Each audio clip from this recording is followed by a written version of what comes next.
அத்தனை செல்வமும் உன்னிடத்தில் நான் பிச்சைக்கு செல்வது எவ்விடத்தில் வெறும் பாத்திரம் உள்ளது என்னிடத்தில் அதன் சூத்திரமோ அது உன்னிடத்தில்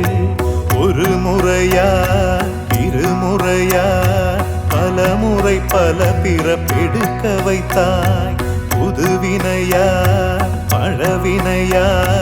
கணம் கணம் தினம் என்னை துடிக்க வைத்தாய் பொருளுக்கு அலைந்திடும் பொருளற்ற வாழ்க்கையும் துரத்துதே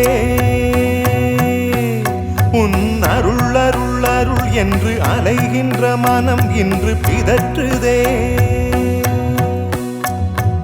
அருள் விழியால் நோக்குவாய் மலர்பதத்தால் தாங்குவாய் உன் திருக்கரம் என்னை அரவணைத்துனதருள்